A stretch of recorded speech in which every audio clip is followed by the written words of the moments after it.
Hi, it's time for another verb of the day. Today's verb is choke, and this verb was suggested by the viewer Luis. Luis, thank you so much for this suggestion. Now let's take a moment and review some of the definitions or the ways that we can use this verb.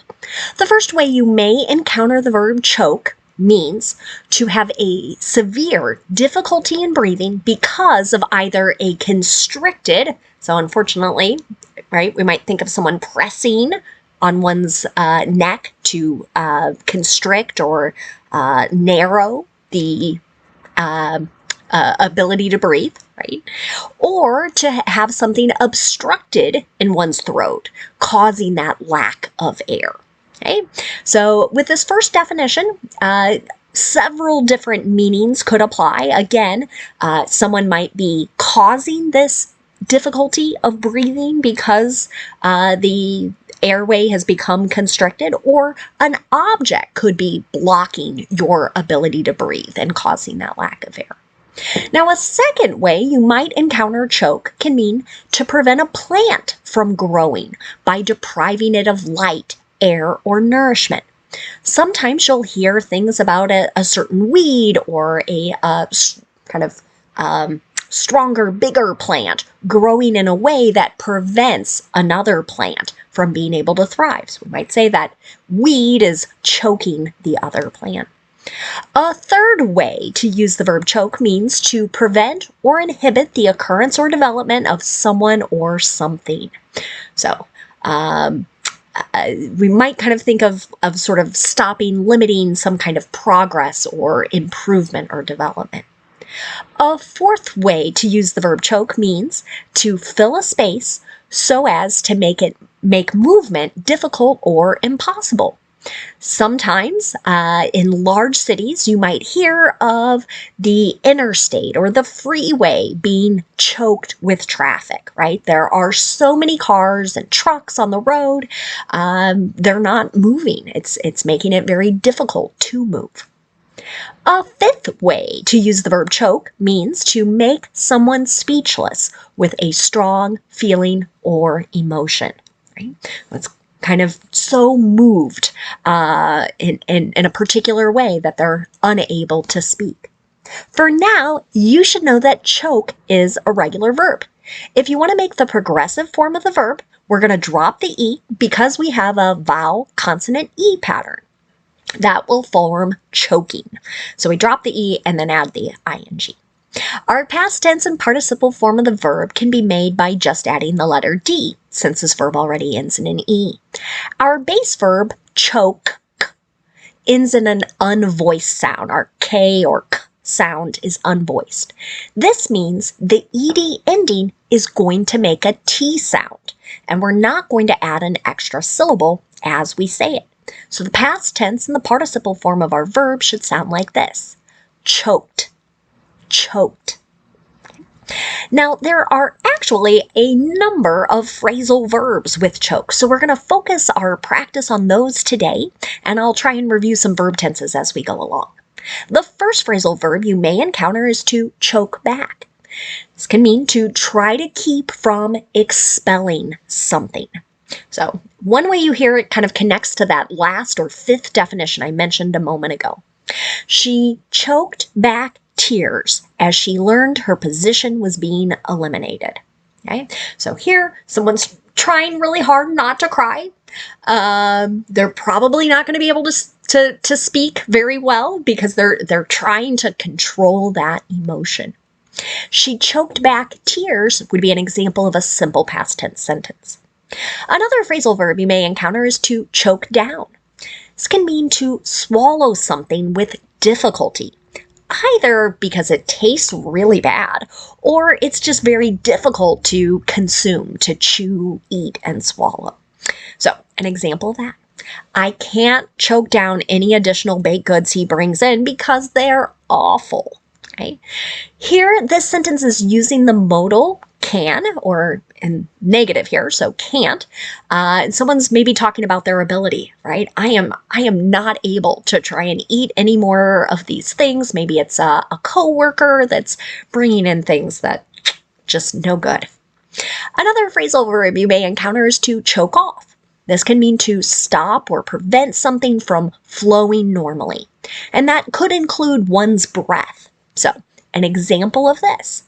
If the tube becomes kinked, it will choke off her air supply.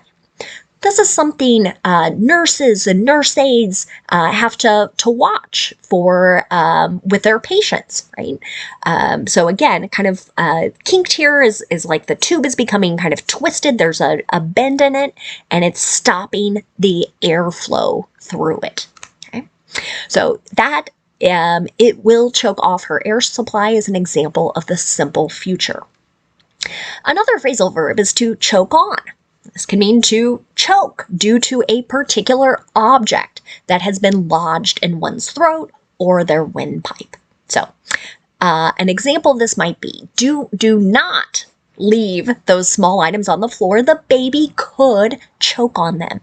Here we're using the modal could. We're talking about a possibility, right? And so if you've ever been around small children, you know they love to put things in their mouth, and it could accidentally become stuck and prevent them from being able to breathe. We've got a few more phrasal verbs here to discuss. And actually, it's really just one phrasal verb with a number of different meanings. So we're going to look at the phrasal verb choke up. I have 5 different meanings and 5 more examples here. One way you'll hear choke up used can mean to feel a strong emotion and struggle to speak because of it. Again, kind of ties back to that 5th definition of the verb we looked at the beginning of the video. An example of that. He choked up and was unable to deliver the eulogy he planned. So eulogy would be a type of speech honoring and remembering someone who has passed away. And we can kind of imagine someone might become so overcome with this strong emotion they're not able to continue to speak. That is another simple past tense sentence. A second way to use choke up can mean to make one feel the urge to cry. So, an example of this. What movie has choked you up recently, right? So maybe you did actually cry. Maybe you fought back those tears, but I'd love for you to share examples of that. That question is an example of the present perfect. Let's go to our 3rd definition of choke up. That's to cough and expel either a substance that has been stuck in one's throat or maybe another item. So, an example of that. Did you choke it up, or did someone give you the Heimlich? So this is a special maneuver where someone puts their arms around you. They push just kind of like where your ribs are sort of coming to meet to force something to come out of your airway. So that's a yes or no question in the simple past tense. Maybe someone was trying to tell a story and, oh my goodness, I had this emergency, right? And someone's trying to understand. Could you do it, or did you need assistance? A 4th way to use choke up can mean to fail to perform one's full potential, usually due to some kind of nervousness because it's a high pressure situation. Example of this might be, this team never chokes up in big games. I'll also note sometimes the preposition up here just gets left off. And you might hear someone say, this team never chokes in big games. So even though it might be like a high pressure situation, right, they are still going to perform to their best, to the best of their ability. This team never chokes is an example of the simple present. Okay, we're on to the 5th and final meaning for choke up. And in this one, you may hear choke up or choke up on. And it's really common to hear it in the sports of baseball and softball. But it generally means you're gripping a piece of equipment or tool so that one's hands are closer to the contact point. So if you can imagine a long bat, right, and someone keeps their hands kind of down low, right, they're asking to raise their hands on the bat so that your hands are closer to where the bat will eventually strike the ball. So an example of this, choke up on the bat before the next pitch. Right? This might be something a coach is saying to their athlete. That's an example of the imperative. Now, let's take a moment and review some words related to choke. The first word we'll talk about is just the noun form of this word. The noun form is a very specific definition. If you're not working with cars, you may never encounter this, but it refers to a valve in the carburetor of a gasoline engine that's used to reduce the amount of air in the fuel mixture when the engine is started.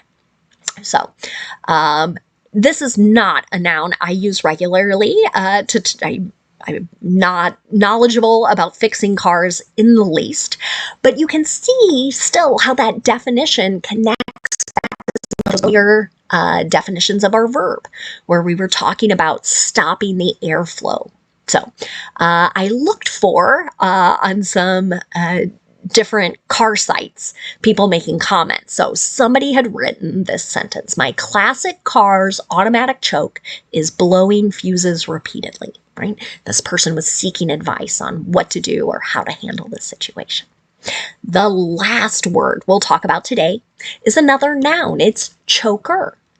Now, generally when we talk about this, we talk about a person or thing that does the action, and that's still sort of true here, but generally this is referring to a particular type of jewelry. It's a necklace that's that fits very closely around one's neck. So I have a picture down at the bottom.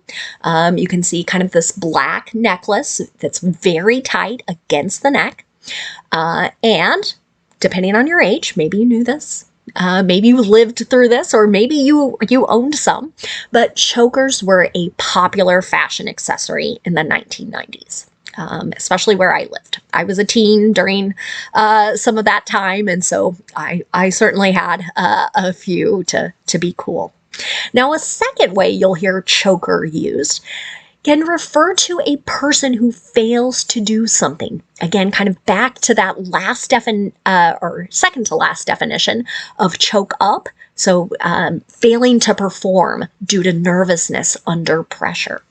An example of this: he was labeled a choker after missing late free throws in multiple games this season. So maybe a particular player had the chance to win a basketball game by hitting free throws, and they missed. Right? And that happened multiple times. So they're kind of like, oh, this person cannot perform under pressure.